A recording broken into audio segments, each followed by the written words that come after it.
Hello there, everybody. It's me, Garrett Kidney, the co-host of You've Got to Be Kidding Me on the Voices of Wrestling Podcasting Network. And I am Liam Jones, my full name, and I'm also a part of the Voices of Wrestling Podcasting Network as a co-host for You've Got to Be Kidding Me.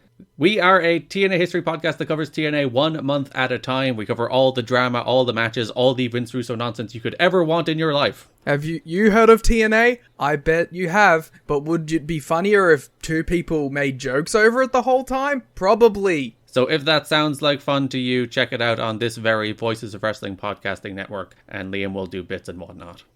Hello everyone, my name is Taylor. And I'm Kelly. And we are the co-hosts of Jumping Bomb Audio, the podcast all about Joshi Pro Wrestling here on the Voices of Wrestling Podcast Network. Every other Monday, we are with you talking about the biggest news in Joshi, along with show reviews, previews, and much, much more. So if you're new to Joshi or you've been a longtime fan, this is the show for you. We've got something for everyone here. So check us out, Jumping Bomb Audio. This podcast is a member of the Voices of Wrestling Podcasting Network. Visit voicesofwrestling.com to hear the rest of our great podcasts, as well as show reviews, columns, opinions, and updates across the world of wrestling.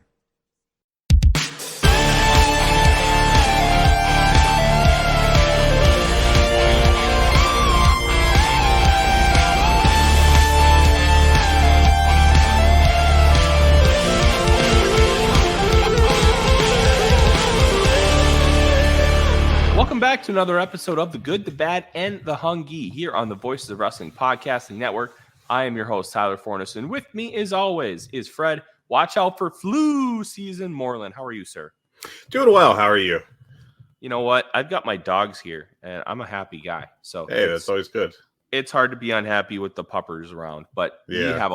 we have a lot to talk about here today, sir. We do. We got a good bit of news to go over. Not too much, just a touch. And we got to talk Wrestle Dream. And honestly, we got to talk a little Dynamite too, I think. But all in good time. All in good time. We, I would like to continue our streak of talking about football, if that's all right. Absolutely. As I finish up a Yuma Aoyagi Kento Miyahara match in the background. Well, I think we can do this for about 10 minutes. I think we'll be good. I have to ask you the most important question I can think of when it pertains to American football, though, which is how about them Wildcats? Wow! No, we're not going to talk football. Yeah, we're going to talk about it. So the Kentucky Wildcats defeated the Florida Gators, someone's favorite team. Did you go to Florida? Is that your gimmick? Or I got into Florida, but it was too expensive. Like, because Gotcha. I live in Minnesota. It was like in 2008, it was $40,000 a year out of state tuition. That's a lot of money. That's a lot of money. Fair enough. But yeah, Kentucky looked for basically the first time all year offensively capable. And are they actually good? I don't think so. Okay. I think they're fine. I don't think they're good, but Yeah. I use good in a subjective term. One of the big issues with Florida is they lack discipline. They had Lots of penalties. They had a special teams penalty that ended up resulting in 7 points for the Wildcats. They were not sound fitting the run and filling gaps. Oh, yeah, they could not stop the run at all. It was bad enough that a graphic appeared on TV mentioning that it was Ray Black, I think, that was the running back for Kentucky. Ray Davis, sorry, had garnered more rushing yards than Shipwreck Sawyer from 1930. Yep. So anytime you get a Shipwreck Sawyer reference on TV, it's probably not going well for Florida. Hey, I will say on that graphic was Minnesota Vikings legend Mo Williams, and that's always a good thing to talk about. But yeah, it was Florida's lack of discipline killed them, and it was honestly that simple. But the lack of discipline equated directly to the running game, equated directly to penalties, and they could not overcome it. And it's hard to overcome those things. So Florida was never supposed to be really good this year. But at the end of the day, it's still disappointing. And Graham Mertz can go eat shit. I am Jack, I know you're listening. I hate Graham Mertz. I hate him. Sorry. Let me rephrase that. I don't know the person, and I'm not going to actually genuinely hate the person. I think we all his performance on the football field. Oh, it sucks. Don't worry, Georgia's going to take care of Kentucky this weekend and probably embarrass them. But I mean, it's not really like Georgia last year, so I think they probably will. Is Georgia actually good? I don't know if Georgia's actually good. Yeah, well, I think they're living off of reputation from last year. I don't think they're actually good. Fair enough. I think they're probably still the top team in the SEC East, though. I mean, the SEC East kind of blows. Yeah.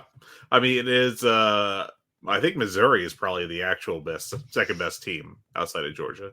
Or best team outside of Georgia, I should say. Yeah, Tennessee sucks. South Carolina played really well against Georgia, but they couldn't pull it out, and then they end up losing by 21 to Tennessee, which cost me in my ATS bets. But what can you do? Vanderbilt also still sucks.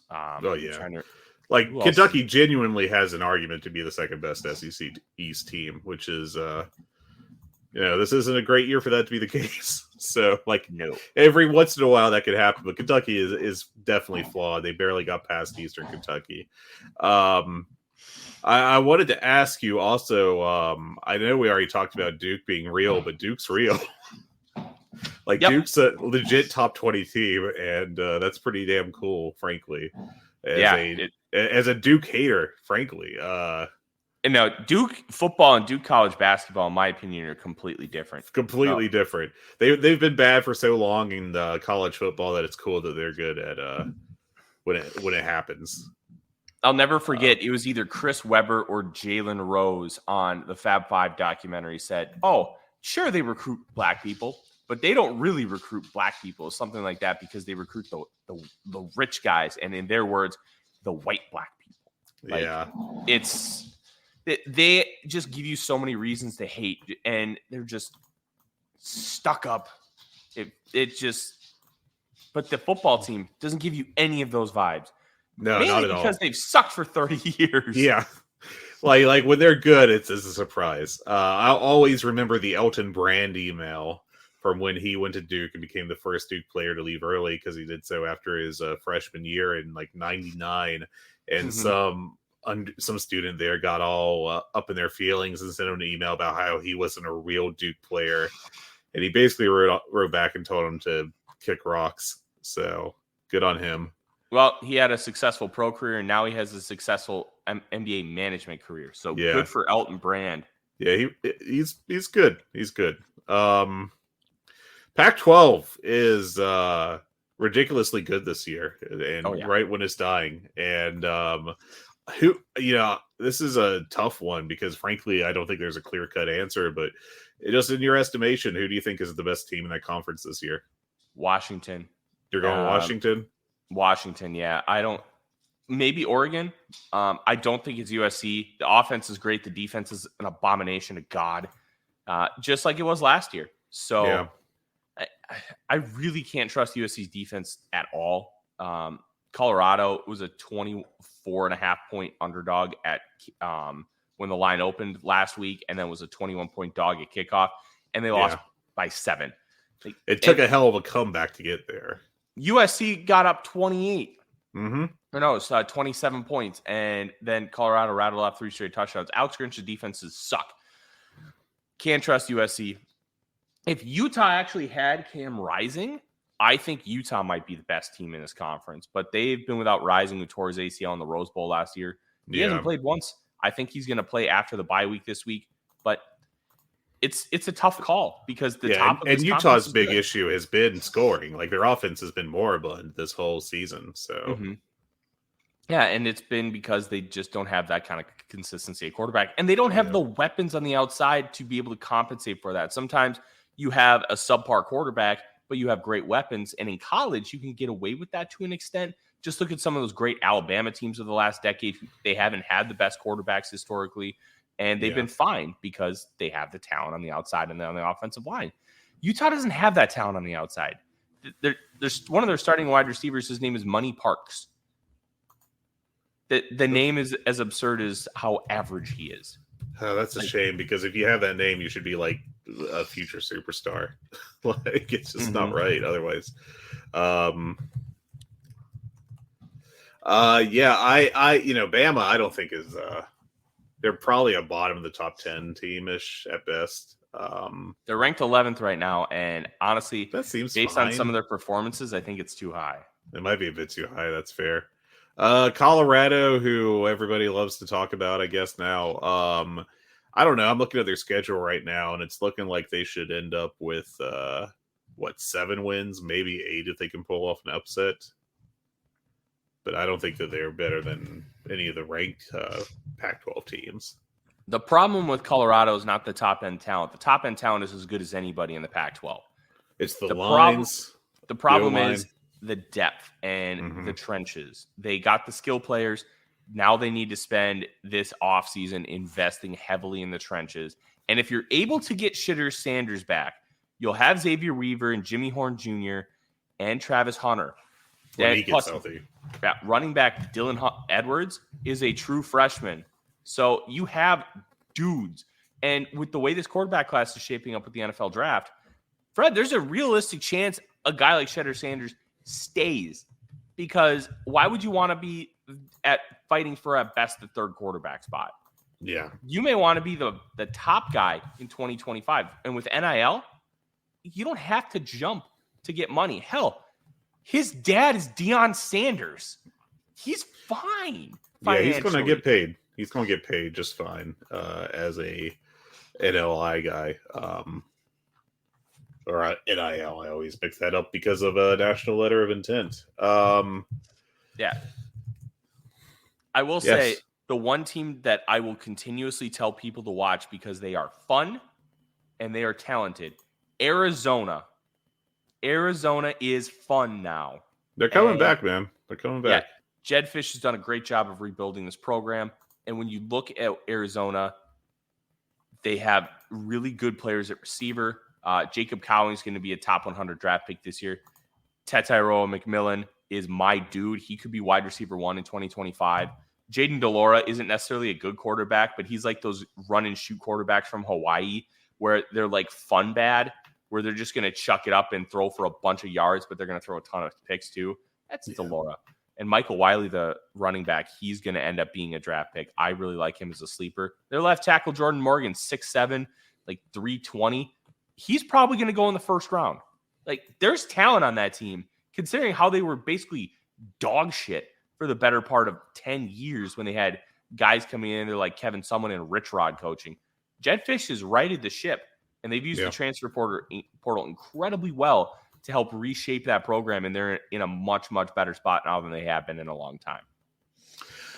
2 more things I want to touch on. One was the Blood Week in the FCS. Lots of ranked teams eating shit that week. Last week, I should say. All a bunch of upsets by unranked teams. The powers in that. 2, Trent Dilfer not having a good time as the coach of UAB. Just does not seem to be up to it so far, at least. Maybe he can right that ship. But the desperate attempt at a celebrity coach a la Dion, only it doesn't work, is not a great look. Yeah, it's not the best look, but at the end of the day, whatever. And I guess I will ask to you, I'm always a fan of underdogs, small conference teams, and so forth. Marshall is my favorite team. How far are you from Marshall? Not a couple hours. I could make the jaunt if I had, a motivation. Okay. Who do you think's the best group of 5 team this year? Ooh, that's a great question. Because I don't think there's a real clear cut like Cincinnati a couple years ago kind of deal. There's no this team could make the playoff kind of team, but Fresno State is really good. They've done a great job rebuilding that. It not even a rebuild, but retooling after Jake Hayner and Jalen Cropper and Nico Remigio left last year. You got Mikey Keene, who was the backup at UCF, and he lost the job to John Rice Plumlee, who is a stud on my college fantasy football team, by the way. 50-teamer. I'm 5-0.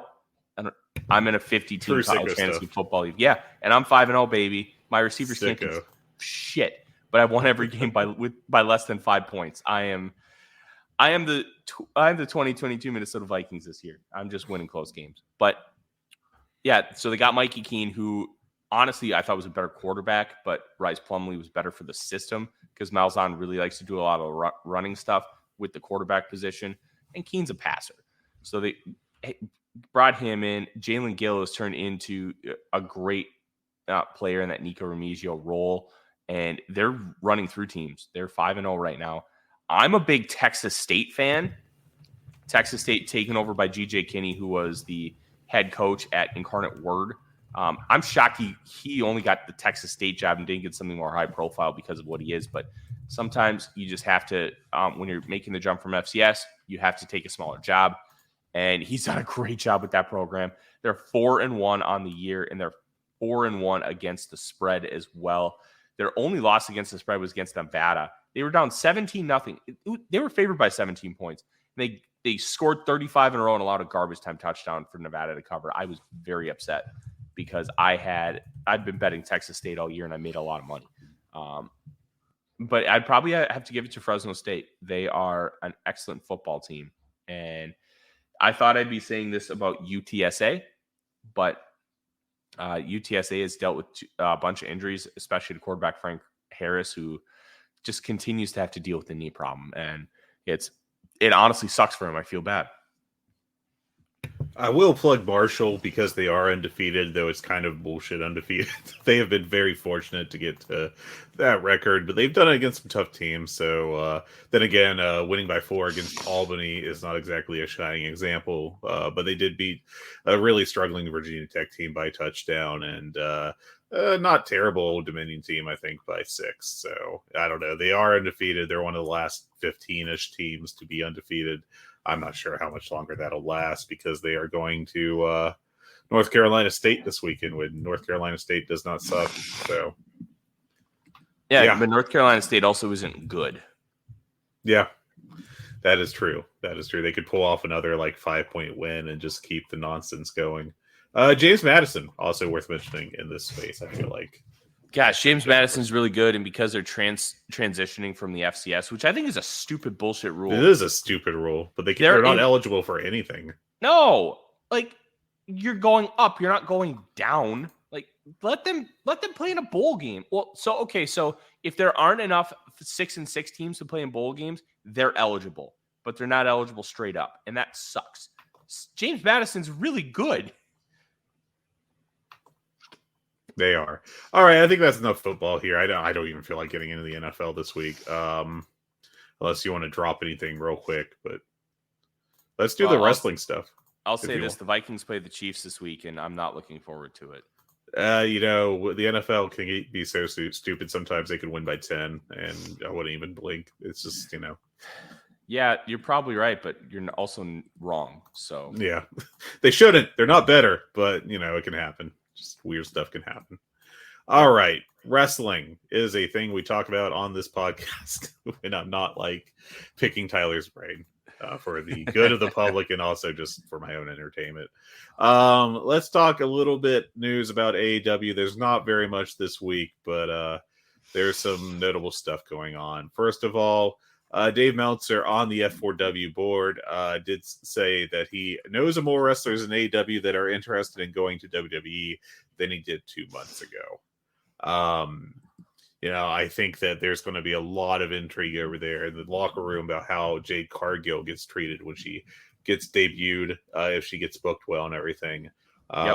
Cody making that jump definitely got treated like a big superstar, even if I think WWE kind of fumbled the bag with him in the booking. But they haven't made him look like a fool, I will say. Main event of WrestleMania notwithstanding. So I don't know. I mean, I think we're approaching a point where there's definitely going to be some jumps. Of course, Edge just made the jump to AEW. And that's what makes, a 2 major company.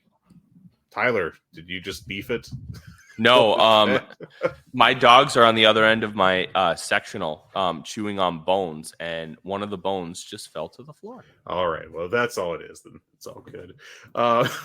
But yeah, I mean, I think we're in a position where it's very much going to be people jumping, and I think at least as far as the health of AEW is concerned, I think the biggest thing they have to make sure of is that they don't lose key players. I mean, that sounds kind of obvious, but they need to identify, who really matters to them. Like I'm super high on Daniel Garcia, personally. If they don't think that he's worth it, then they're not going to make that offer to him. And, he could end up in WWE. I think AEW will work much better for him because he's more of a smaller work rate guy. And that kind of goes against WWE's preferences. But, at the same time, you got to get paid. And if he gets a better offer from WWE, he's definitely going to have to consider it, just as an example. But there's foundational guys like, I think, obviously like MJF would be a bad jump. Though it sounds like that there was an extension signed of some length a while back. Ricky Starks, I think, would be a big blow. And then you have all the established stars. Like, obviously, I'm not like holding my breath that Moxley's going to make a jump, but you wouldn't want to lose someone of his caliber. Moxley's signed to a 4-year deal. Yeah. So, and like Kingston's obviously sticking around since he just got a 4-year deal.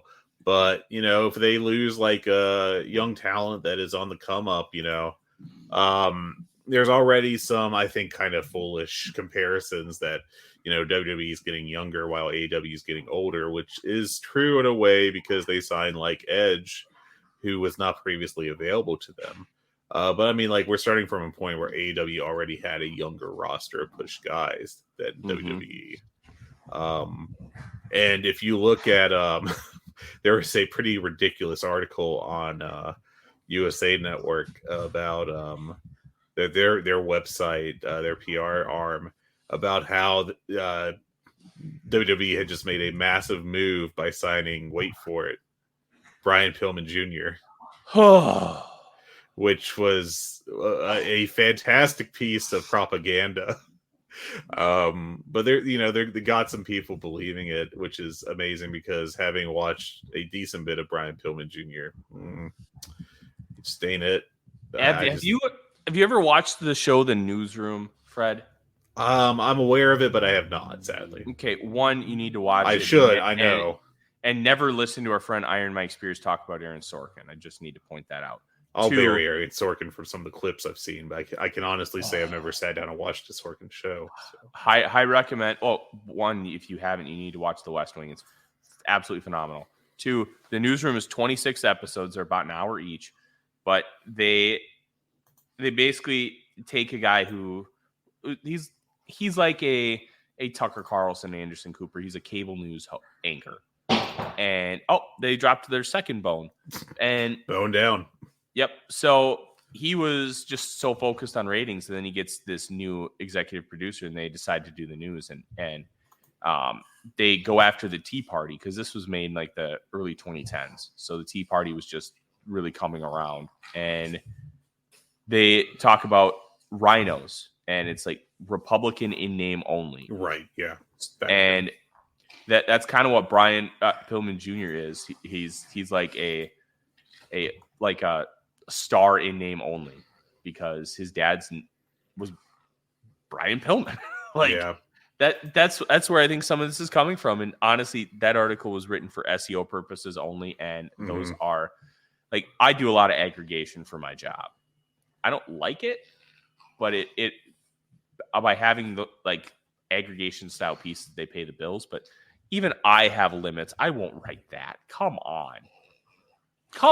It was, I hope the guy didn't pull anything stretching that much, but yeah, like, look, I can't rule out that maybe he, that Brian Pillman Jr. with a boost of confidence will become a great worker and, or a good, a charismatic guy. And there were points in his run in AEW where he looked better than others. I remember he had a match against House of Black where he slipped on the ropes and botched a move pretty badly, and it felt like that was just the end of him having confidence in AEW. Maybe that's not a fair diagnosis because he didn't get that many opportunities afterwards.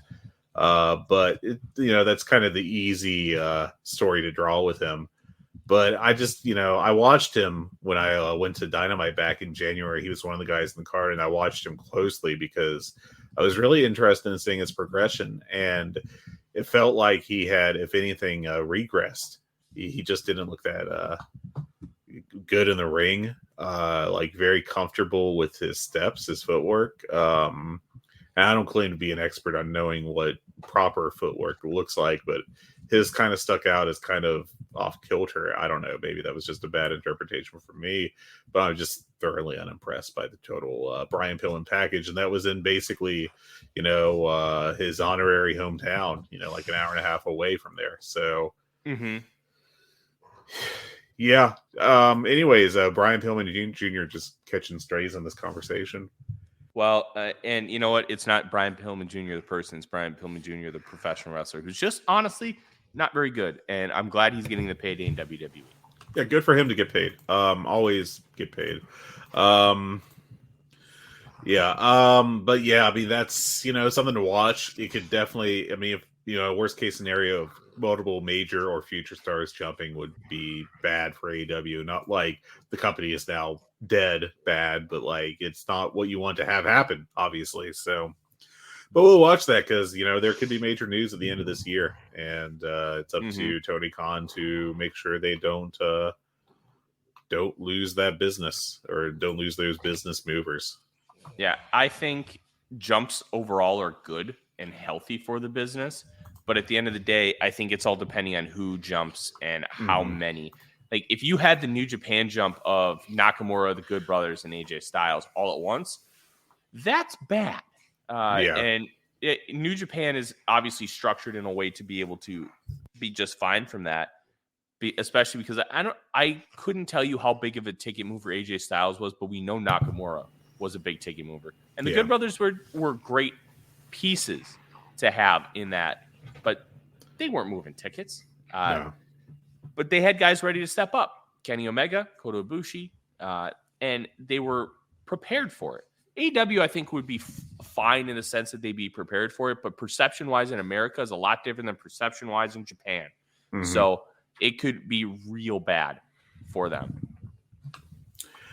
Yeah, so we'll watch the space. And of course, it's all timing, too. If they lose, like, 4 guys over the course of a year, it looks not as bad as 4 guys at once. So, that'll play a role too. But let's move on. I want to talk about some injuries because Wrestle Dream was a little brutal. Now Ray Phoenix, looked pretty damn good, I think, in Dynamite this past week with a fantastic match against Nick Jackson. I went 4.5 on that bad boy and an early start on the Dynamite dozen for this coming year. Cheap plug. But he did say that he's been dealing with an old injury that was re-aggravated back at Grand Slam when he won the title. Excalibur mentioned on air the possible curse of the International Championship post Orange Cassidy. Hopefully Phoenix is feeling better. You could tell he was still kind of ginger at points and he worked it well into his selling, I think, but hopefully he's doing all right. 2 other major concerns off of Wrestle Dream. Darby Allin may have hurt an arm. He was in a sling at the presser afterwards. I guess it was a good sign that he was at the presser, not the hospital. But, hopefully he did not appear on Dynamite this week. Hopefully he's doing okay, but there's a possibility that he could be missing some time there. And Mark Davis, according to his Twitter, broke his wrist, which sucks. But it also explains some of the stuff going on in the tail end of their match with FTR, where it just looked like he could not lift anyone with one of his arms. The fact that Darby hasn't really been hurt his entire run in AEW is a damn miracle. Some of the bumps he's taken, the bumps he took against Christian were astronomically nuts. And even like for Darby Allin, they were nuts.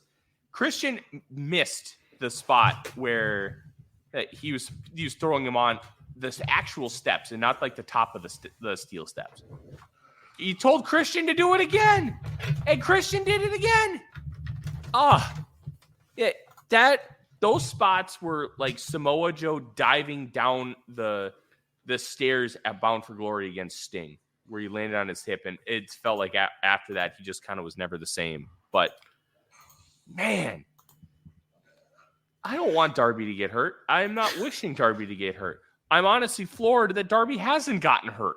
Yeah. Just got to hope that he continues to be healthy. But, I typically think the concern sometimes about bumps people take is a little much because they're professional wrestlers. They know what their body can take. But Darby is the exception where I sometimes do worry about him. I think he just goes a little too far sometimes. I'll worry about the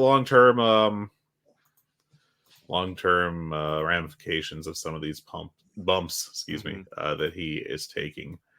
Mark Davis, I assume, will be out. I mean, we got Kyle Fletcher. And, it also appears that maybe Sam Guevara is a little banged up since he did not wrestle in a planned match last night. So that's another one to watch for. Zack Sabre Jr. Challenged Bryan Danielson to a rematch in either England or Japan. So hopefully we get that match again because that match ruled on Wrestle Dream. I know you haven't watched it yet somehow, you fool. But it was a fantastic, easy 5 stars. I passed out while watching the rest of the show last night. And then I'm like, okay. I woke up on the couch. I'm like, all right, cool. I'll wake up around 7:30. I'll finish the show. It won't be good. I will look at my phone. It's 8:50. I'm like, fuck. It's okay. I say just quit your job and just watch wrestling. That's a good idea. Listen, my wife makes a good amount of money. She doesn't make that much money. Like, not a serious suggestion, but you do need to watch that for next week, man. Because I will be watching it. Don't you worry. Good. Don't you worry. Next up, AEW is there's apparently interest both from AEW and from Katsuhiko Nakajima in a possible deal. A fantastic performer who can't apparently could not keep himself from getting into hot water in Noah. But that is intriguing if nothing else. It's curious, I think, to see how he would fit into the AEW roster and what role he would be put in. But he's a legendary guy from Japan, and great worker. Never got a real main event push sustained there. Sometimes for, the reason of knocking out his opponents on accident, and sometimes maybe not so much accident. So I don't know. Maybe we just get him together with Roosh and teach him how to be a model citizen. Look, bring in Nakajima. You have to try. Yeah. Like, dude, Nakajima would rule in this company. Are you kidding? Just imagine the fun and ridiculous matches that he could have. And then you could potentially have more crossover with New Japan because AEW and New Japan are like they're partner companies. Hell, you could send Nakajima to CMLL, let him face off against Atlantis Jr. and Mascara Dorada. Like, that'd be fun as hell. Like, bring in Nakajima. I need it. I need it for many, many, many, many reasons. And finally, Julia Hart and Lee Johnson are taking time off, reportedly, if not now, then very soon, for their wedding and honeymoon. So congratulations to the happy couple. And get some time to yourselves. Take some time. Yeah, good for them. And we're going to talk about Julia Hart because I was very impressed with Julia Hart against Chris Statlander. That match ruled. It was great. It was definitely overachieved from my expectations, and good on them for pulling it off. Remember when I said that I thought that it was going to be I was at like an 8, I think, to see it because I was really intrigued on how they would both work. Yeah, it over-delivered, and I was very happy with it. Yeah, so cool stuff from them. Well, I guess it's time to talk about the pay-per-view. Now, I didn't take many notes for it because I was reviewing it for voicesofwrestling.com. But this was, just once again, just the AEW delivers on pay-per-view rule proves true again. They just a great show, top to bottom for the most part. The pre-show was solid at points. Definite highlight was I don't know how you want to run through it, but I got to talk about before I even get to Josh Barnett, who I was starting to transition to there. We got to talk about the Inoki tribute that opened the real air quotes pre-show, because I skipped the half hour of Renee and Stokely talking. But the nice they did a nice little tribute to Inoki with his grandchildren in the ring. And then I will bury AEW production a lot of the time because they can't not screw up audio or other stuff. It's just kind of ridiculous. Yeah. The number of missteps they have at some points, given how long they've been doing this. But having the grandchildren of Antonio Inoki in the ring, doing the really nice, lovely stuff with the flowers and everything, doing the Ichi ni Sanda chant, which the crowd was not clued into whatsoever.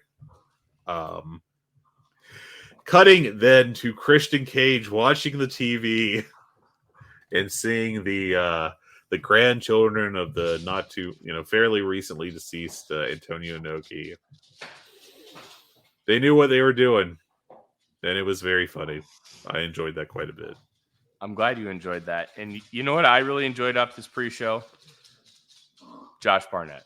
Yeah, let's transition here because we got to talk about Josh Barnett, who kind of a doof, but I love him for being such a doof. So that match was great. Great. Let's not let that overshadow. But... Yes. I really wish, Fred, that we would have gotten Josh Barnett pretending to go after Jay White again. I needed that. I'm just glad Jim Ross's bouncer got a booking. Good for him. I know that if I was on commentary out there, I would have been really biting my tongue to not make that joke.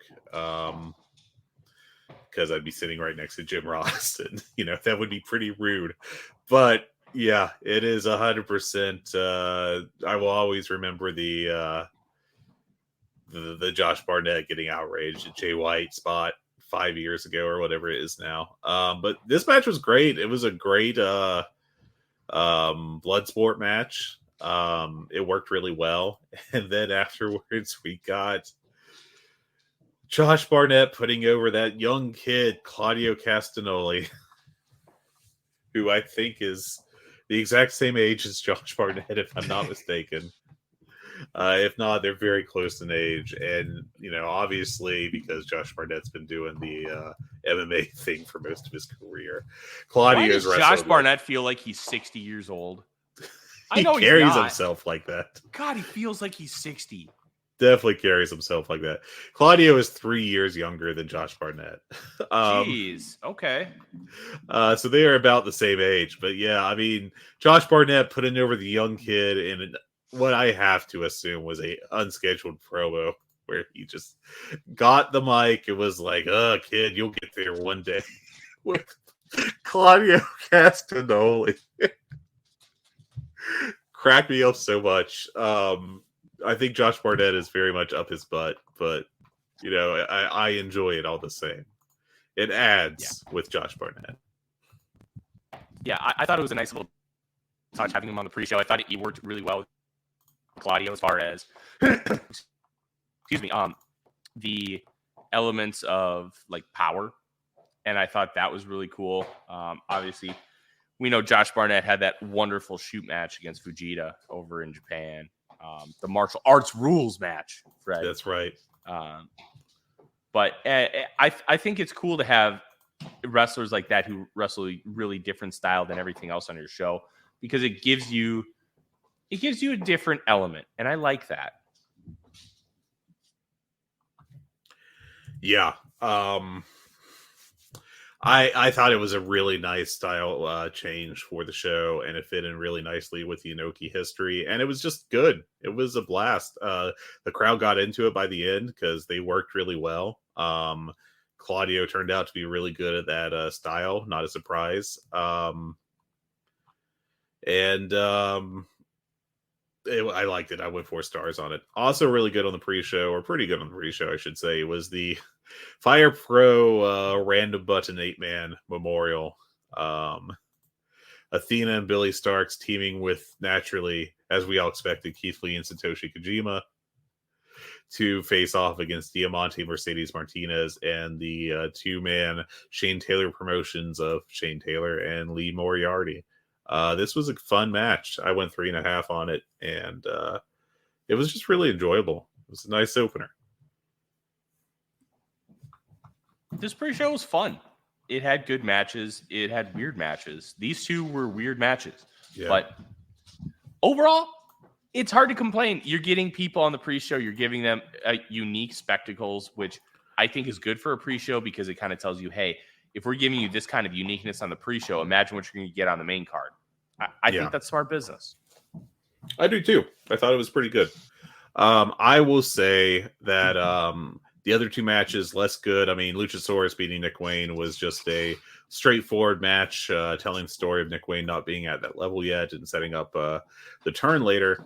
And then also the I want to talk about the Acclaimed a little bit. They don't suck. And I mean the proper Acclaim, not including Billy Gunn. Billy Gunn is what he is at this age. I mean, he's a big jack guy that can kind of move. And so he's pretty limited as far as what he could do in the ring. But, like, I think the Acclaimed are talented in the ring, but they've really fallen into a very samey pattern of match. And it's kind of frustrating with them. And, as a match quality geek, I would like to see them do a little more. I do feel like TMDK pulled them out of that rut a little bit and helped them have a better version of the match they've been specializing in recently. Mm-hmm. But I still was kind of like, I wish this was better. Yeah, I feel like Bowens and Caster leave in-ring stuff on the table and have been doing it a lot this year after a pretty impressive improvement at the tail end of last year. That's a really interesting take. I think you're onto something, but I also think they haven't regressed. I think it's just it's not a physical regression or anything. It's just what they do is just this, and it's just shtick. And like the shtick is fun, and it's over as we get an on-cam appearance of Odie, I believe. No, this is Eclair. Oh, right, Eclair. Yeah, she's a good girl. It's dog time, baby. But yeah, I mean, they can have better matches. They just haven't been. And, wish they had better matches. That's all. Yes, I wish they would have better matches too. But at the end of the day, Eclair's happy with them, and that's what matters. Yeah. Speaking of wishing for better matches, we finally get to the opener on the pay-per-view of MJF against the Righteous. And, let's talk MJF, man, because it's here, it's time. I like the Righteous. I wish the Righteous were getting a bigger push. They got a decent push over the past couple weeks to set them up for this spot. But this still felt very much like a pay-per-view opener rather than a main event. And to have your world champion in that spot is weird. Yeah, it's not a good usage of him, I think. And 2, man, this babyface MJF stuff, I was talking back before All In about how they could have made him. I really felt like he could have been the biggest babyface in wrestling if they had set it up where he was betrayed by Adam Cole, and regardless of winning or losing that match under those circumstances, would have had the crowd 100% behind him, and we would have had a good storyline. And unfortunately, they didn't do that. They just kept him as buddies. And what we've got since then has been, I think, a creative failure. I think it's still over to some extent in the building, but I don't think it's really translating to ratings or to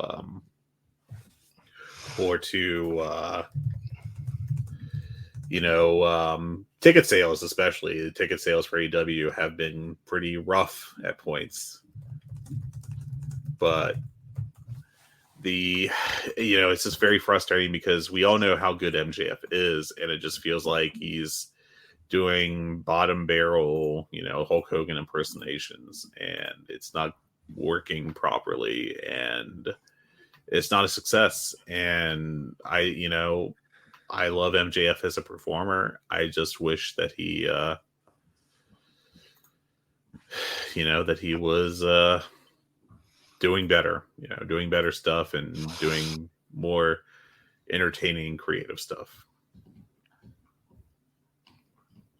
Yeah. MJF doing this bit sucks ass. I hate it. I don't care if people want to have this be like, what do you call it? Like, my brain is absolutely fried, Fred, but they wanted it to be WWE without Vince McMahon. Well, that's what they're getting. And quite frankly, those of us who don't want WWE hate this shit. And I think there are a lot of people who watch AEW that don't want WWE with this product. We just don't. We want it to be a good wrestling show. We want it to be what AEW was early on. AEW early on kicked ass. AEW was a wrestling promotion. We didn't get these stupid vignettes. These vignettes can all go to hell. And you extrapolate that with what this match was. Like, it just feels like the MJF vanity hour. And I absolutely hate it. Why in the world would I just want to watch MJF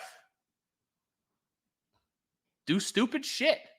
And it's not even like Darby Allin kind of stupid shit where Darby's just doing all kinds of insane stuff in the ring and taking these weird, crazy bumps. It's little things like the kangaroo kick. Dude, the kangaroo kick is so offensive. Like, and then the Outback Steakhouse gimmick with the Australian team, Aussie Open, offensive. Like, come on. Like, what are we doing here? Like, I just hate this. And there's nothing redeeming about this, Fred. Absolutely nothing redeeming about it. MJF should just go back to ripping on each other, doing the cheap heat, make fun of local sports team, and then rip the opponent with a story about his childhood. Go back to that. This fucking sucks. And if you like it, I'm glad you like it. And that's completely fine. I'm happy for you. It still fucking sucks. End of rant. Yeah, I thought that in particular, using the Righteous in the spot when they're not an established team, I think really did them wrong. I think it really made them look like goofballs in what could have been a big spot for them. And I think that doing that to both them and Aussie Open, who were not established to an American audience yet, I think is going to hurt them both. And I think that it's not a good way to handle this storyline, handle this this work. And, I just wish that they, I don't know, I had better ideas and better usage of MJF, because he's a talent. He's a great talent. I mean, he finished tops in the 30 under 30 we did for a reason. I think he was number one on the Sports Illustrated one as well. It's obvious like how good he is, but just, yeah, this ain't working. This ain't working at all. And, I thought that it's getting to the point where like whenever he is on screen, I just groan. And for someone like MJF, that absolutely cannot be the case. Fred, he's great, but he's doing shit. It's like watching a Leonardo DiCaprio film, The Revenant, that won him Best Actor, and then him going down and doing some community theater with people who don't know what they're doing, and he sinks to their level. That's what this is. It's bottom feeder bullshit. It's really uninspired. No. It's not something that I'm excited to see at all. And, this Hulk Hogan-esque main event style, like it kind of worked with Samoa Joe because Samoa Joe fit nicely into the monster thing. But all this shtick, like, you can make wrestling fans chant whatever. It's not that impressive because you're already over. And wrestling fans just like chanting shit. You know, it's one of the more annoying things, I think, of the community or whatever. But well, you don't like them chanting John Cena sucks. Well, that part's fine, but like tofu and all this stuff that just isn't interesting is... Never forget, I was the first one to call a wrestler tofu. Yeah, and I think you should apologize if you inspired this. I think this may you may regret claiming that. Ugh. It was not meant for Jay White. Used incredibly poorly by MJF. Just brutal. Let's move on. I'm done talking about this bozo. All right, fair enough. Next up, we got the, as I closed out the tab because I'm very good at doing this, we got the true opener of the pay-per-view. Katsuyori Shibata and Eddie Kingston. This, the Eddie Kingston I Love Japan tour is the absolute opposite of the MJF I Love 80s WWF stuff. It works so well. I love it. I'm endlessly entertained by it. I thought this was a great, hard-hitting match. And I went 4.5 stars on it. I did not write very much about it for the review because, I don't know, it's just two dudes beating the hell out of each other, and it's awesome. Eddie Kingston's run right now feels like a vanity project in a good way, where he's just wrestling a bunch of dudes in a style that he was just absolutely obsessed with growing up. And it's producing really good stuff. It is. The Jun Akiyama match, awesome. Katsuyori Shibata, awesome. He goes to Japan and wins the strong openweight title against Kenta, awesome. The interactions with Toshiaki Kawada, awesome. And it's so many of these little things. And it's great because they're interworking his just passions and desires for the world of pro wrestling into canon. It rules so much. And I thought this was the best Shibata match he's had since his return. It felt like they were working a normal match, not a match around Shibata's head. Some of the spinning back fist actually landed like on the head and not the trapezius muscle like they usually do. This was great. I gave it 4.5. I thought these two worked incredibly hard. They beat the piss out of each other. And I thought at the end, I almost bought Shibata winning via submission. And then Eddie got out of it and hit a few moves, the Northern Lights bomb. And then you got the power up on the 1 count kick out. Then you had spinning back fist, the 2 count, and then the power bomb with the stack for the pin. It was honestly just very well done. And I really appreciated how quality this match was. Yeah, this was great. It was nice way to steer out of the rut with the MJF match. And, just another great pay-per-view match from Eddie Kingston. Yeah, Eddie Kingston rules. Next up, we had the aforementioned women's match, I believe, which was Julia Hart and Chris Statlander. We mentioned it before. This over-delivered. Mm-hmm. There was a couple of small, like, I'm not even going to call them sloppy spots, but just not smooth. Yeah. But they worked really hard. And Julia Hart is disgustingly young. I think she's 23 or 24 because she joined the company at 20. So she's got a long time ahead of her. Very, very good professional wrestler considering when she started. Julia is 21. Wait, she's 21 right now? 21 right now. Oh my God. That's gross. She was born in 2001. She's here at 21. They have something. Mm-hmm. Yeah. I don't know if she's ever going to be, I want you to be my world champion as a drawing world champion, because we know that world champions aren't always the draw with the promotion. But Hart has a lot of potential, and just the growth that she's shown since she was appearing on Dark and getting a couple TV matches. This was excellent. And I gave this 4 stars.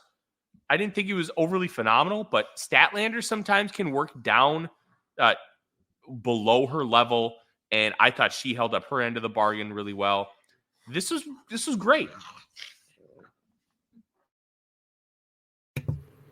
Yeah, it was just a lot of fun. I loved it. Just great stuff. A++. Which I mean was a 4-star match, but I mean for what I was expecting was a total success. Next up, hey, I just want to say, as my dogs are kind of surrounding me, and you can see this is Odie. Hi, hey, buddy. Odie. This is why I was so excited to see the match, because I was so intrigued how these two would work together and how it would come around because of where Julia Hart was and how we've seen Chris Statlander struggle against lesser opponents. Yeah, and this was a good example of both of them stepping up. Really, I can't even say this was like Stat carrying the match or anything. I just thought it was a good performance by both of them. They both stepped up and did well, so good on them. Absolutely. Okay, next up was a 4-way, I should say, tag match to set up a match with FTR for the tag belts. Was the Guns, the Lucha Bros, Hook and Orange Cassidy, and the Young Bucks. And I'm going to step away for 1 second to get a drink, but I thought this was fun, but also not as great as it could have been with some of the guys in there. But when you have the Guns, who aren't that great in the ring yet, and also Ray Phoenix like being super protected, it was probably about what it should have been expected to be, I think. Yeah, I'm going to be honest. This match kind of felt, for lack of a better term, lifeless. It was just a bunch of dudes doing spots. And I like that they have these kind of matches on the card, but I think they've gotten a little long in the tooth in this company. And hey, let's just have 4 teams compete for a title shot. Can we really find a better way to get a title shot? Do we really have to do, hey, let's have another 4-way? We're better than this. We can do better than this. And it's just really annoying and frustrating that this is how things are continuing to grow and evolve with AEW. I just think we're better. And it was still good. There was still some cool spots, and you had the Young Bucks get the win. And overall, it's really hard to truly complain about this match, Fred. But as I said, while you were grabbing a beverage quick, it just felt lifeless. It just, I'm sick of, hey, let's just do a 4-way to crown a new champ or like a number 1 contender. Like, we can do better. We should. They've been leaning on that really hard, and it'd be nice to just have a tag team storyline, to set that up. But I feel like in this spot it worked pretty reasonably well. From a logic perspective, because it's a decent way to get us to Young Bucks FTR again without it, so quickly, without it feeling kind of contrived. So yeah.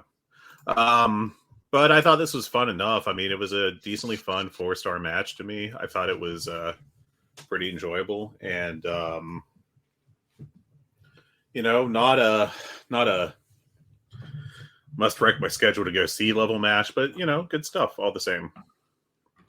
Now, what you need to go out of your way to see, if you haven't, is Hangman Page, Swerve Strickland. Tyler, I watched it.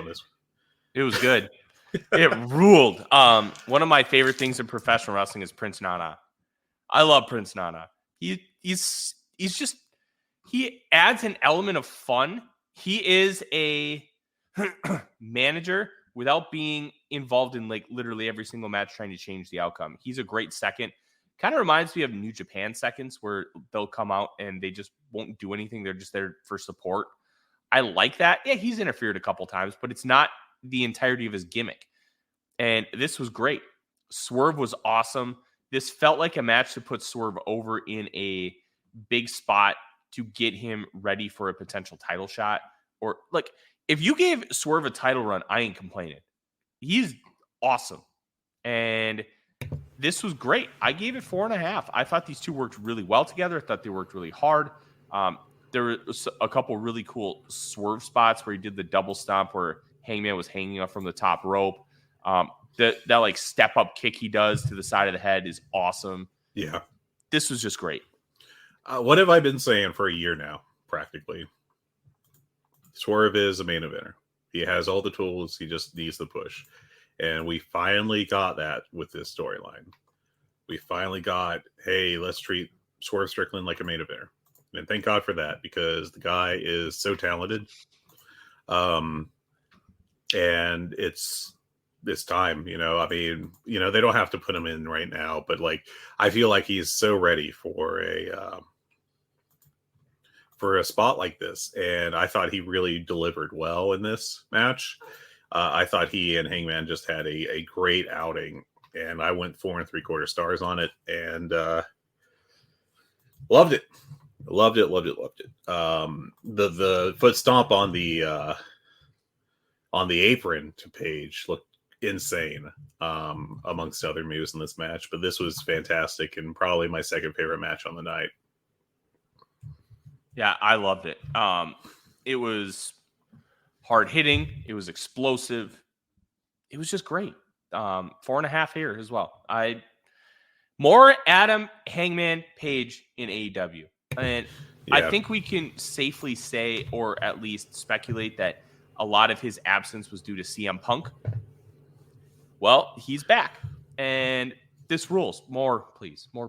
I also feel like there was a good amount of paternity leave in there, you know. Well, so he got paternity leave right before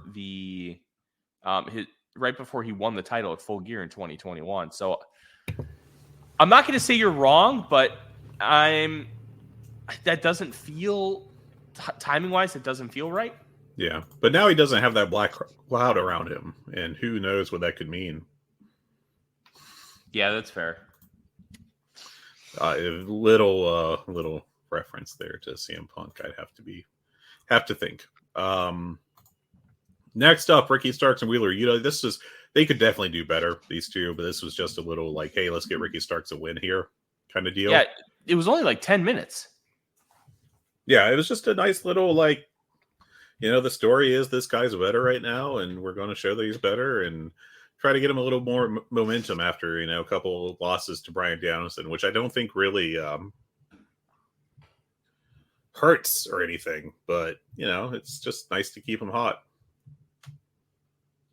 Yes, I agree. I think the best part about this match was Jon Moxley. Moxley on commentary for this and ZSJ.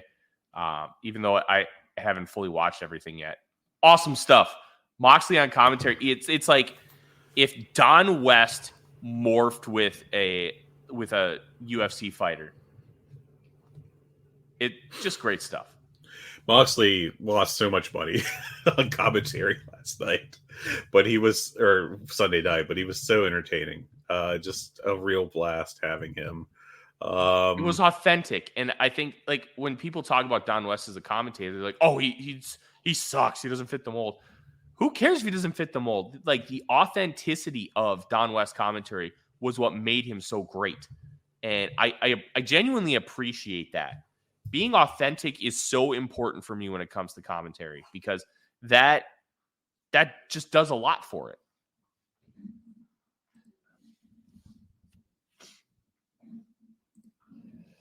You all right there, Fred? Yeah, I was trying to sneak in a bite of a granola bar, try to pep me up a little bit. This is a slight flu game for me, so trying to. Hey, listen, I had my flu game last year, so.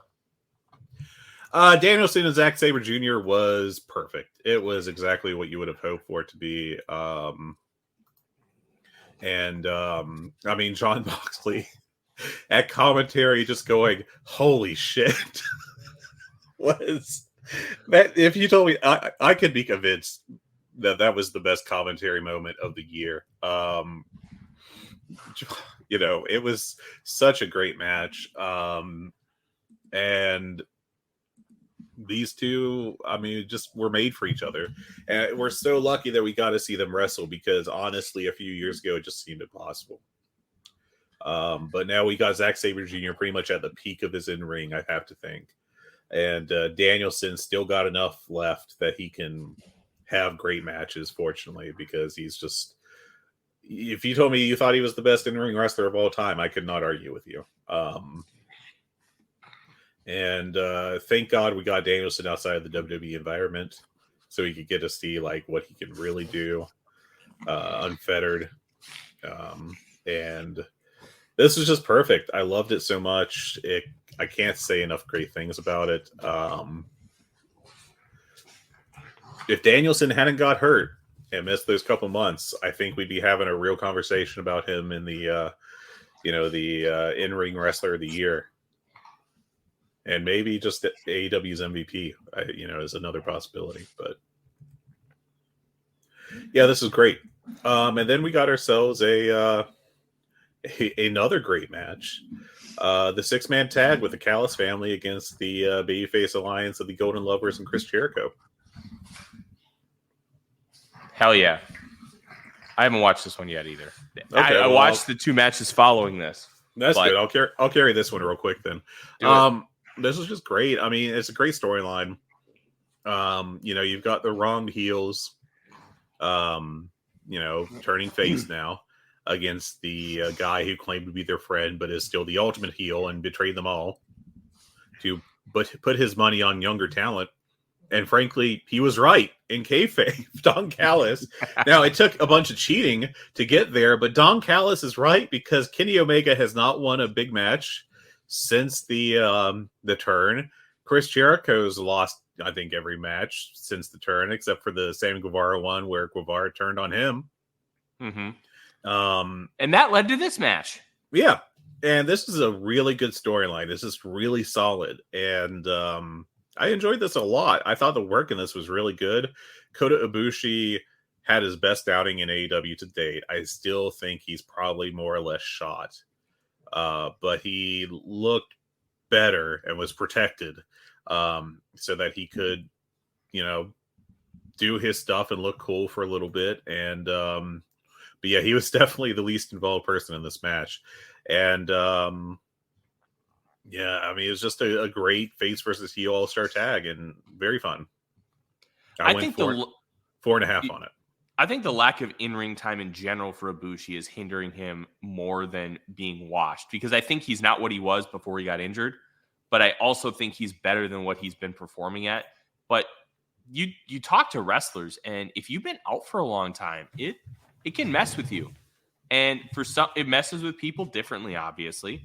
The Young Bucks had talked about how after having 2 months off and not taking a bump with the Brawl Out Fallout, like they took the first bump, they're like, ooh, yeah, that sucks. Like, yeah. It's just different. And being out for basically, Ibushi was essentially out for a year and a half. He didn't wrestle. That's a long time. It's a long time to not be in the ring. Yeah. And he's not exactly working a weekly schedule now either. No.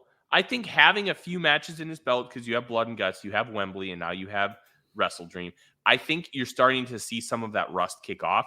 I do think there is an element of him being washed, but I think it's overblown to an extent.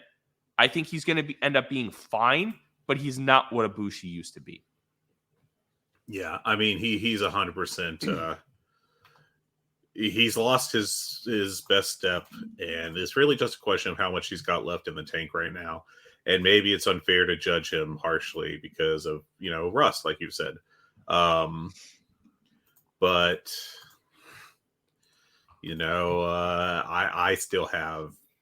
I definitely have concerns about him.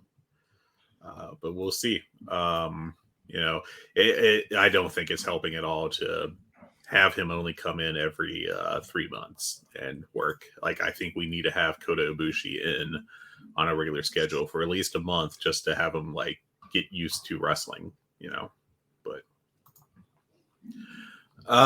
okay, next up is the World Tag Team Championship match between Aussie Open and FTR. And given how much I loved their matches last year, it's kind of a disappointment. And I hate to say that, but they're really good teams. And this match just, and maybe, like I said in my review that I wrote, I may have been fatigued. This may have been the show has been going on a long time and I'm old and getting tired, but it just did not hit like I hoped it would. Now the closing stretch was fantastic, and I ended up going like 4 1/4 because of how good that was. But it felt like the first half of this match was just kind of a waste. Yeah, a little bit. Trying to think of where to start here. I did like the end of this match where Aussie Open hit the big rig, but it looked like shit because they normally don't hit the big rig, and Kyle Fletcher basically just need Cash Wheeler in the head. I thought and this that was a kind of case. sick. Yeah, and frankly, it probably didn't work because Mark Davis had a broken wrist. And honestly, this was like, sometimes people, I think there's an evolution when you're a wrestling fan about how at first you get obsessed with botches, right? So you can like point and go like, that didn't go right. See, I know that. I'm smart. Look at me, right? Yeah. I think there's some extent of that. Sometimes botches don't hurt a match. Sometimes they can actually aid it. And I think this was kind of a case of that. The big rig did not go like it was supposed to when Aussie Open did it. But like you said, for kayfabe reasons and for physical reasons, it makes sense in a way. And it didn't detract from the match for me. And maybe I'm out on like Weirdo Island with this take, but I think that's a way I view wrestling is, if mistakes happen, that doesn't necessarily mean like it was bad. Sometimes it could actually work out better that way. Yeah. I agree there. I think I don't want to sound like the weird Chris Jericho take he had a few months ago that was like, I've never botched, which is, because any mistake is actually intentional kind of thing. Like that's crazy. But like this didn't hurt, I don't think at all. No, I thought it absolutely helped. This was a good match. 4 stars. I went 4 1/4 on it. Again, that closing stretch really bailed it out, I thought. And it was fantastic. It was a great last like 6 or 7 minutes. And if the whole match had been like that, we would have been talking about that as like a match of the year contender. Yeah. But we didn't get that. These two have had before. Yeah. All right. Main event. Darby Allin versus Christian Cage, 2 out of 3 falls. I honestly, I only went 4 1/4 on this, and I still kind of feel like maybe I underrated it. But I thought it. I just want to point this out. It rolled. Fuck you. Yeah, it was great. It was fantastic. It was a better. In my mind, it was a better story than a match, maybe. I think that's maybe why I feel that way about my own rating. I think that's why I rated it as highly as I did, because I gave this I almost went 4 3/4. I went 4.5 plus. This was excellent in every facet. I loved how Darby got the first fall. And yeah, that was nice. Then I figured Christian was going to get the next 2. But the way he got him, he got the count out with the stairs, and then, I can't remember how he got the final fall. Was it hitting the kill switch on the exposed mat? Yeah, maybe twice. I honestly forget, but Look, this was phenomenal. Darby took a bunch of hellacious bumps, and it worked out so well because of it. Yeah, it was really impressive. I mean, it was fantastic stuff. Fit perfectly into the Darby Christian storyline. And I love this match. Christian Cage, it's been talked about a lot, and Christian ripped into it. I think I think at the last pay-per-view's press conference, maybe it was this one. But he talked about how, when he came in, people were like, "Oh, Tony Khan overhyped him. He's not that good," and he's been fantastic. My promo of the year right now, and I think just like a cornerstone of AEW, and he's just been a fantastic performer and like the best heel in wrestling right now. I think is fair to say. Christian Cage He's the best wrestler in the world, not named Will Ospreay. I'm fine saying I can't say you're wrong. Is Okada better in the ring? Yes. I'm sorry. This whole Christian character, and let's transition this to talking about the one really, really good thing on Dynamite, and that was Adam Copeland coming down. Look, I'm very high on this Adam Copeland thing. You know why? The energy is there. You can tell he's excited about this. He wants to be here. He wants this to be great. This isn't a money grab. Booker T and Impact. This dude is passionate about pro wrestling, and he wants to be creative and do cool shit. And I'm very excited about that. We'll see how that manifests. I like that he's going to be doing stuff with Christian Cage because they have a huge rapport, and they've been doing stuff together for decades. They're childhood best friends. I like that element of it. I think that's objectively great when it comes to how to project out this this Edge run. But I love that you could tell he just cares and he wants this. It's not a money grab. I'm sure he's making a ton of money, but it's not a money grab. And I think that's dope. He's working. He's working. And Christian's working too. You know, we talked about the crazy bumps that Darby took, but Christian did a frog splash off the top onto a guy on a stretcher. I mean, obviously that sucked for Darby, but it wasn't exactly safe for Christian either. Christian is doing stuff he doesn't have to do because he loves this business. He doesn't have to do any of this. And he's doing it. And the Darby roll up. I thought the best part about it, he rolled Christian's turtleneck over his face. And that was great. And then Christian, the consummate pro, runs out of the ring and is standing around shocked with his turtleneck still up over his head. What a worker. What a worker. The reason why I wanted to transition, we obviously had the Adam Copeland debut afterwards. Yes. Which one, it was a great debut overall. But two, you're coming out to save a guy who's about to get a traumatic brain injury from a concerto, and you're doing your pyro? I thought that sucked. That was very WWE, I will say. Yeah. I will say I think that's really the only part of the Adam Copeland debut /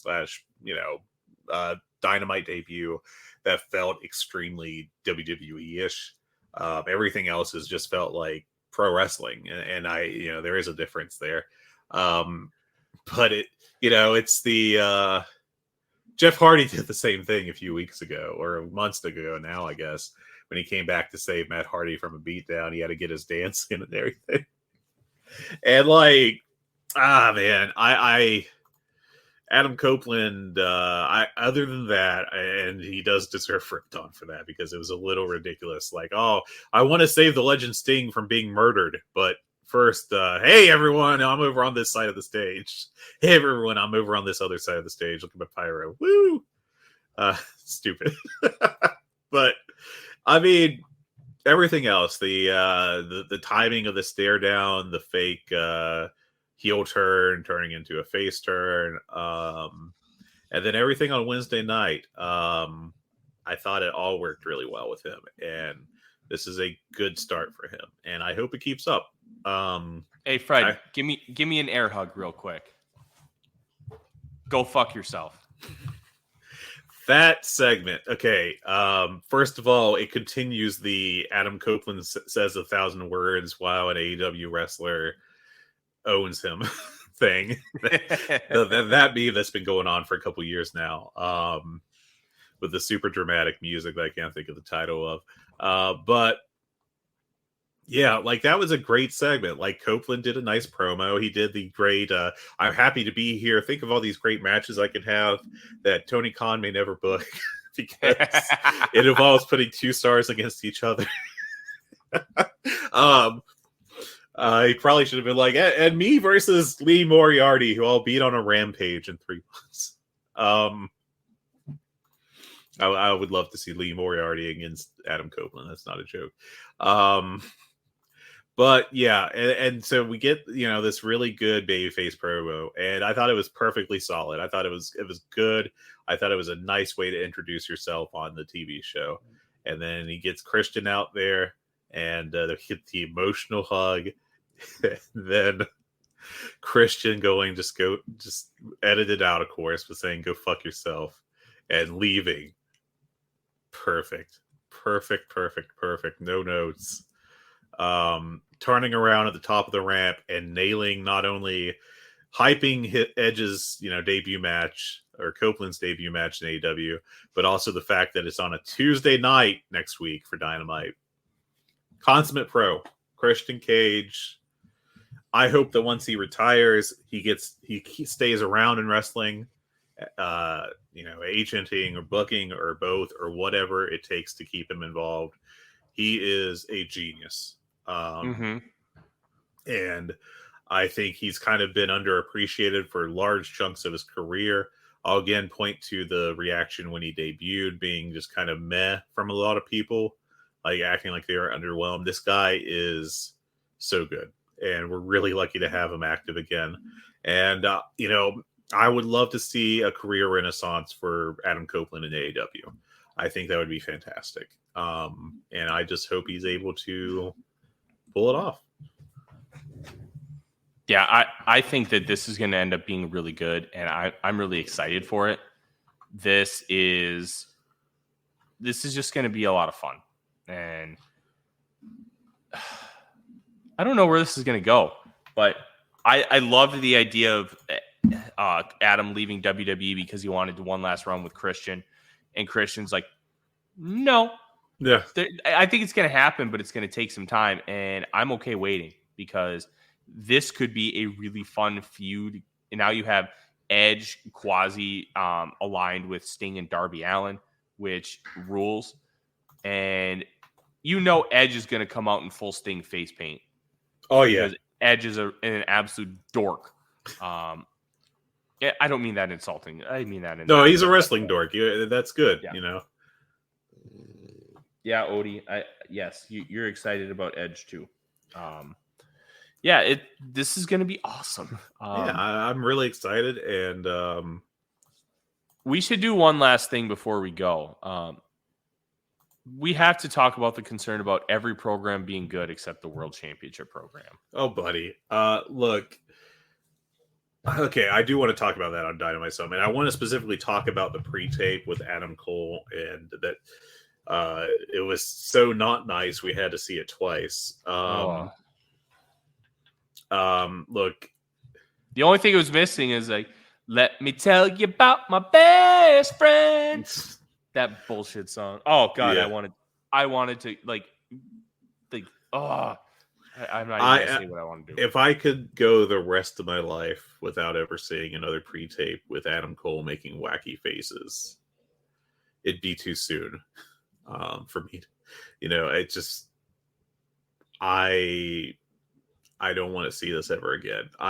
You could argue that some of it's amusing a little bit, sure, but I'm just burnt out on it because I don't like it, and it's not entertaining to me. It's not fun. It's not funny.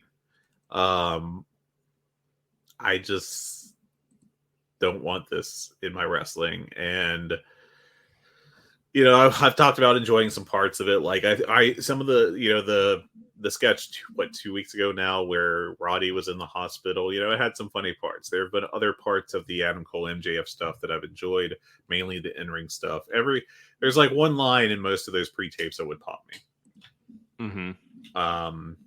I've turned on this so much at this point that I just don't enjoy it. I think it's really cringeworthy. I think it's kind of embarrassing. I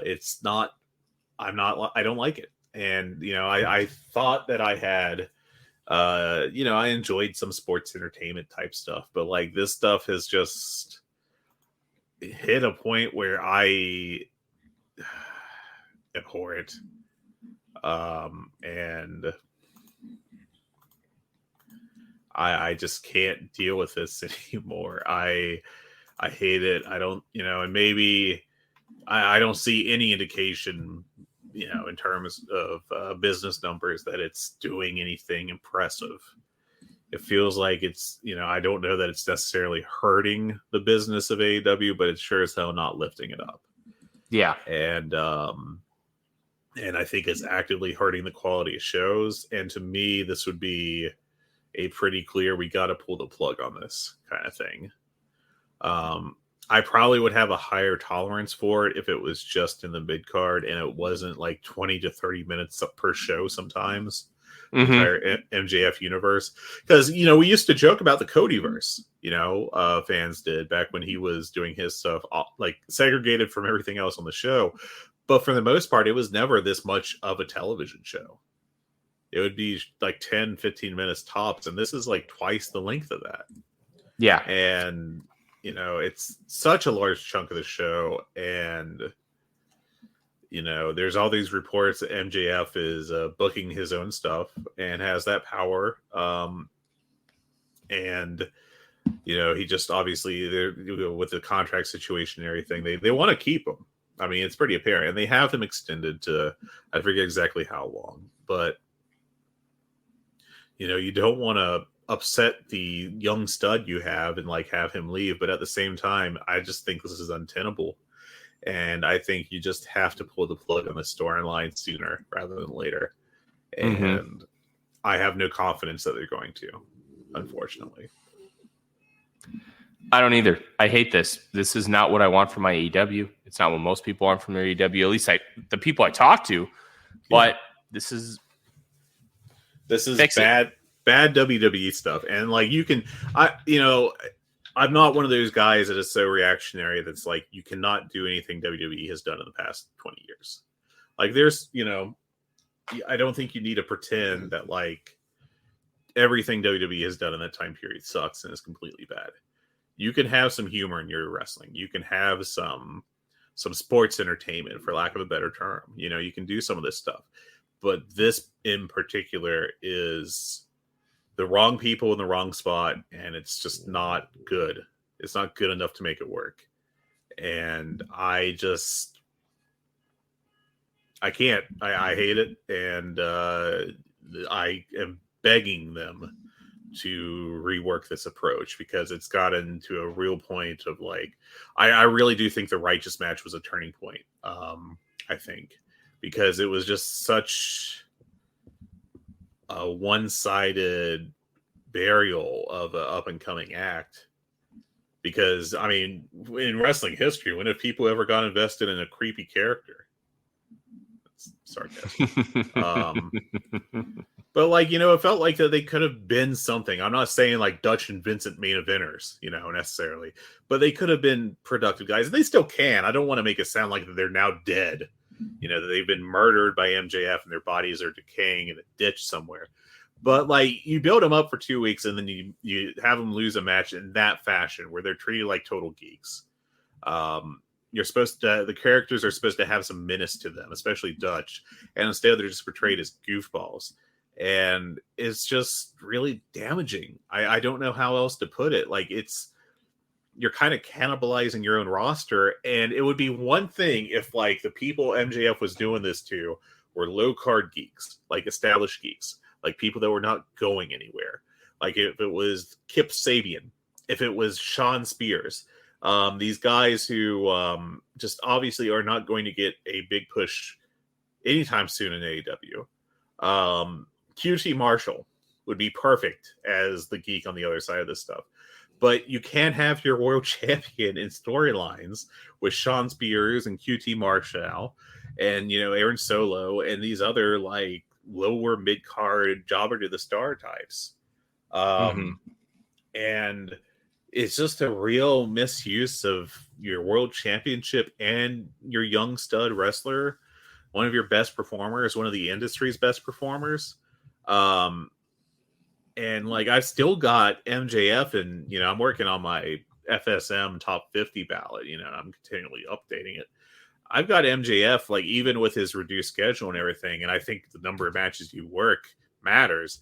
I've still got him on the verge of the top 50. If he was just working regular matches, like the dog collar match and stuff, like working actual high intensity matches that were, you know, good matches, like he'd easily be a top 25 worker at worst, I feel like.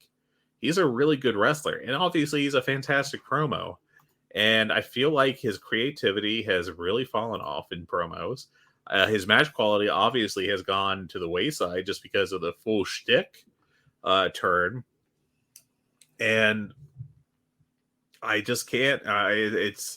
He's misusing himself, and in a way, he's his own worst enemy, and it's really disappointing, and it's really frustrating, and we just need to shift direction. We need to change it, and we need to figure out a way to get this back on track. Just put us in charge of the booking. Look, I'm not crazy enough to think I could be a head booker of a wrestling promotion overnight. Though then again, I mean, hey, Tony Khan did it. Why can't I? Right? Maybe I could do that. But I do feel like I could be like, listen, this is dumb. Please don't do this. Mm-hmm. Like, we need someone that is empowered to say that to MJF, and I'm really worried that we don't. Yeah. I'll say it. MJF, your shit sucks. And that's the show today. Yeah. We're going to leave it at that. You can follow us on Twitter at GoodBadHungee. You can follow me on Twitter at TheRealForno. You can follow Fred on The Blue Sky, which only has about 5 people, but Fred is one of them. And if you want to talk to him, it's an easy way to do so. You can also ask us a question by emailing us at hungeepod@gmail.com or sending us a message in the Voices of Wrestling Discord. Thank you very much for listening. And have a great day. Everyone take care now. Do you like wrestling trivia? Then check out the 5-star match game, the Pro Wrestling Quiz Show. I'm Joe Gagney, and every episode, I grill 3 contestants with 5 rounds of power-packed wrestling trivia. We have over 30 evergreen episodes in the archives covering WWE, AEW, Japan, Mexico, and much, much, much, much more. Play along at home and check it out today. Hi, I'm Case Lowe, co-host of the Open the Voice Gate podcast. The one question I'm constantly asked when it comes to Dragon Gate is, how do I get into the promotion? Well, stop asking and start listening to the Open the Voice Gate podcast, released every Wednesday on the Voices of Wrestling Podcasting Network. For exclusive news and show reviews, look no further than the leader in Dragon Gate coverage, Open the Voice Gate.